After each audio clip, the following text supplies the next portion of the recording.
السلام علیکم ورحمۃ اللہ وبرکاتہ۔ آج کل مولانا طارق جمیل صاحب جو احناف اور مقلدین دیوبند کے ایک مبلغ ہیں اور تبلیغی جماعت کے کافی وہ معروف خطیب ہیں،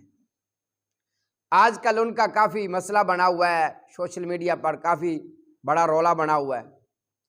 کہ ان کو فلاں اجتماع سے روک دیا گیا ہے، فلاں اجتماع سے روک دیا گیا ہے۔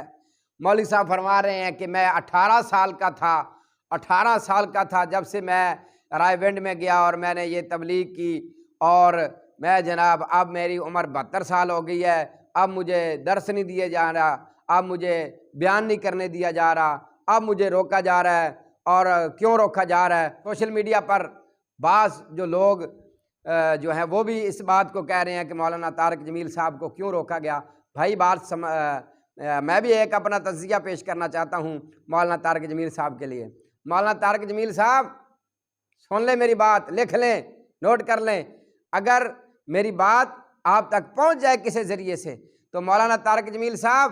میں آپ سے گزارش کرتا ہوں، آپ کو دعوت فکر دیتا ہوں کہ یہ بھی تو ہو سکتا ہے کہ آپ نے اتنے سال، آپ نے کم و بیش 50 سال تک آپ نے احناف کی خدمت کی، آپ نے دیوبند مسلک کی خدمت کی ہے، آپ نے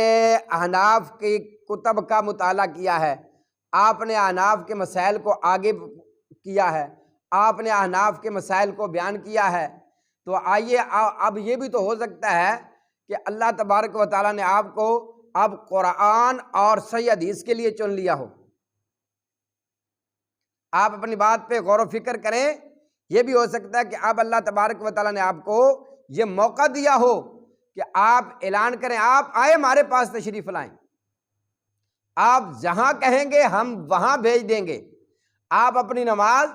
سنت کے مطابق، ہر عمل سنت کے مطابق کریں، آپ ہمارے پاس تشریف لائیں، ہم آپ کو انشاءاللہ تعالیٰ اپنے سینے کے ساتھ لگاتے ہیں۔ آپ آؤ، ہم آپ کو اپنے قریب کرتے ہیں۔ آپ آؤ، آپ مسلک اہل حدیث قرآن اور حدیث کو بیان کرنا شروع کر دو، انشاءاللہ عز و جل ہماری جانیں بھی آپ کے لیے حاضر ہیں، ہمارا مال بھی آپ کے لیے حاضر ہے، ہماری اولادیں بھی آپ کے لیے حاضر ہیں۔ رب کعبہ کی قسم ہے، قرآن اور حدیث کے لیے ہم حاضر ہیں انشاءاللہ تعالی۔ اور پھر جب آپ قرآن بیان کریں گے، آپ حدیث بیان کریں گے، نبی صلی اللہ علیہ وسلم کا سچا اور سچا فرمان بیان کریں گے، آپ کو کہیں سے کوئی روک نہیں سکے گا، آپ کو کہیں سے کوئی روک نہیں سکے گا۔ وہ جو سعودی عرب والوں نے پابندی لگائی ہوئی ہے کہ آپ وہاں پر نہیں بیان کر سکتے، آپ وہاں تبلیغ نہیں کر سکتے، انشاءاللہ تعالی آپ وہاں بھی جائیں تو انشاءاللہ تعالی وہاں کے جو ہمارے علماء کرام ہیں، اہل حدیث ہیں، اللہ کی توفیق سے، اللہ کے فضل سے، اللہ کی رحمت سے، وہ آپ کو انشاءاللہ ہاتھوں کے اوپر اٹھائیں گے کہ اب آپ نے قرآن اور حدیث کو بیان کرنا ہے، نہ کہ قصے کہانیاں بیان کرنی ہے۔ بڑا عرصہ کر لیا آپ نے، بہت خدمت کر لیا ناف کی، بہت خدمت کر لی دیوبند کی، بہت ساری جناب بہت فقہ حنفی کی آپ نے خدمت کر لی۔ اب آپ کو موقع ملا ہے تو آؤ ہمارے پاس آؤ، ہم آپ کو اپنے دل کے قریب کرتے ہیں، ہم آپ کو دعوت دیتے ہیں، ہمارے ساتھ جڑو انشاءاللہ تعالی۔ دنیا پھر لیں، آپ کو کہیں سے نہیں روکا جائے گا، کہیں سے منع نہیں کیا جائے گا، کہیں پر بھی کسی بھی اجتماع سے نہیں روکا جائے گا۔ آپ آؤ، تشریف لاؤ، ہمارے علماء کے پاس بیٹھو، انشاءاللہ تعالی ہم آپ کو دعوت دیتے ہیں۔ آپ آؤ، قرآن حدیث بیان کرو، انشاءاللہ تعالی آپ کو کوئی نہیں روک سکے گا۔